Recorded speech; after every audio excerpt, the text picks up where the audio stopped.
Hey guys, what's going on and welcome back to the channel. So today we got a different, interesting video for you guys. In the last video we talked about how to be trustworthy in a company and how to, trustworthy, what was the other thing we talked about? Trustworthiness, the STAR interview, we talked about trustworthiness, team camaraderie, how to build better teams, and what it takes and what we look for, what we have looked for in the past when building a good team that works together and actually meets deliverables. So talking about the past, today we're gonna bring you a banger, guys. We're gonna be talking about how and the reason why we both left our first cybersecurity job, okay? And you might be thinking, guys, that it's always bad and, or how can you say, it's always because of more money, but in reality, that is not the case. That is not the case. Well, in one of ours, for one of us, that wasn't the case. So I want you to begin with, the reason why you left your first gig. Yeah. So, as you guys know from the previous video, I started cyber by just looking it up, Googling it, fastest growing careers, cyber was #1. And when I was halfway done through my bachelor's degree, I decided that I wanted to start looking for jobs and experience. So I applied for about 100 jobs, finally got an entry-level intern position working as a network engineer. That was the title. Realistically, it was for a small mom and pop's company. And what we did was we were the IT solution for about 200 small to medium-sized businesses across a town. Anywhere from doctor's office, lawyer's office, anything you can think of, nonprofit organizations, schools, pretty much small enough companies where they don't have their own IT. They kind of outsource us to be that belly button to accomplish that goal. And so I started as an intern, getting paid almost zero to no money while getting my bachelor's degree. As always, any job that I've had a construction, military. I essentially attach myself to the most knowledgeable person on the team, the person that I think does the best, performs the best. I usually get that information either by observing or by going through the leaders and understanding who the higher performers are. So I did that for the first 3 months. And again, I was an intern, getting paid almost zero to nothing. And within the first 3 or 4 months, I learned everything that I had to learn from that individual, and I became one of the better performing network engineers or consultants that the company had. Customers liked me, people loved me. I would go to businesses and I would go on sites and just perform and kill it. I went from an intern to a level 1, level 2, ultimately up to a level 3 in the span of a year. Within that year, I finished my bachelor's degree, and I got Security Plus and Certified Ethical Hacker that came along with my degree. So I was already the top performer in this company. They were paying me well, but with now my degree, my clearance that I have from the military, and the certifications I got for my degree, I essentially outgrew not the company, but I outgrew my potential in the company. I knew I could do more. I knew I could get a lot more money, and I knew that I could help other companies be more successful.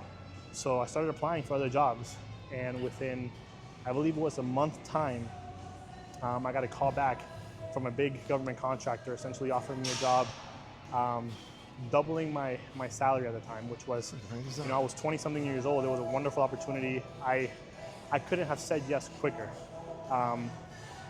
Ultimately, which is what's interesting about this whole thing, it's all about perspective, right? At the time, that shift, that career, that monetary shift in value, me outgrowing the job and kind of going for career growth seemed like the best thing in the world because I got my salary doubled. But once I got to that work environment, I realized that I was actually severely underpaid. But I wouldn't have known that because my perspective, my scope was just only from what I knew. So keep in mind, perspective is important, understanding the job market, understanding where you're at, and understanding what your role pays and really know your value. It's worked out for me. I didn't really leave the company in any bad terms. They hated to see me go. They didn't want me to leave, but unfortunately, I had better plans for my career, and I was able to kind of outgrow my current potential based on my learning ability, my certifications, my degree, and I got picked up to do bigger and better things. Now I'm gonna tell you the actual truth of why I left the first company that I worked for after my successful, amazing and beautiful military career. Because let me tell you something, I just I just finished this amazing, beautiful journey with the U.S. Army. Retired out of not Fort Lewis, Joe and Base Lewis McCord. And I start working for this company. So when I go to this company, I go there with 4 or 5 certifications, a crazy clearance, 20 years of experience, a crazy 3, 4, 5 pages resume, and a bunch of letter of recommendation. And this is a very high company in Washington, in Seattle, Washington. And the pay was great. I'm not gonna lie to you, even though the location wasn't optimal, because every single day it rains in the Pacific Northwest. If you live in the Pacific Northwest, Lacey, Tacoma, Seattle, Puyallup, you name it, it rains every single day. And anyway, I wasn't too happy about that, but I went to work for this company. After 6 months working for the company, everything was peaches, dandy. I started seeing that many other departments were getting massive layoffs. And I'm talking about 300, 400 people gone. I mean, millions and millions of dollars on payroll just out of the window. But cybersecurity never was touched. Different reasons. We are holding the keys of the kingdom and pretty much all the secrets.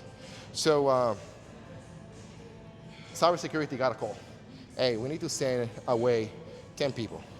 And I was given the task of letting people go.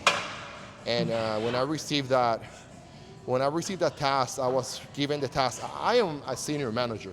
I was given the task with a list of names. And the list of names added to 10 people. And I was told, hey, Rick, I need you to let 10 people go out of your own discretion. Here's the list. So at that moment, I saw that my expertise, my years of experience, my certifications, my degrees, my clearance, all the things that I'm bringing to all the accolades and recommendations that I was bringing with me wasn't value to the company. The company saw every single individual as a number and as a stakeholder. And to me, that just blew my mind. And I put my name on the list. I told the company, hey, this is it for me. I cannot lead a team that I am not the leader. I cannot lead a team that I am not the deciding factor, let's call it the deciding vote. So that what happened. I put my name on the list. Within a couple of months, I got my stocks. I got my check, and I was on to the next opportunity, guys. I will tell you the truth, guys. Don't let no company, don't let no amount of money, don't let anything other question your integrity or question your moral compass. To me, that wasn't right. This company is still acting in Seattle, Washington. I can care less. If they pay me $1 million, I will not go back. Well, $1 million. I will try not to go back to a company like that, guys, because it's people.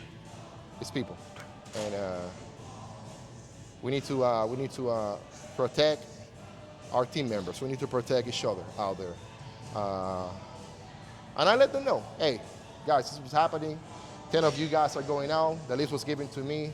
I put my name on the hat as well. We live in the company. So good luck. And that was it. So hopefully that's give you a little bit of insight on, on things that you might need to be looking at. And maybe you're thinking about leaving your company. Maybe you're thinking about second opportunity. Maybe you're thinking about taking a risk. And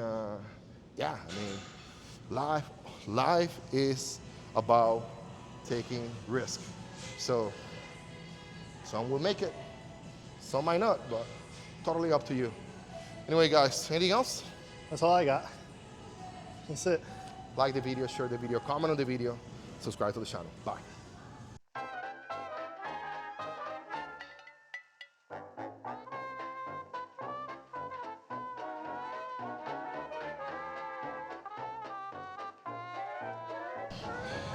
Let's get that B-roll of some prolific pull-ups there. Pretty solid. Big back season. He's gonna tell you his side of the story now on his why he left his first job.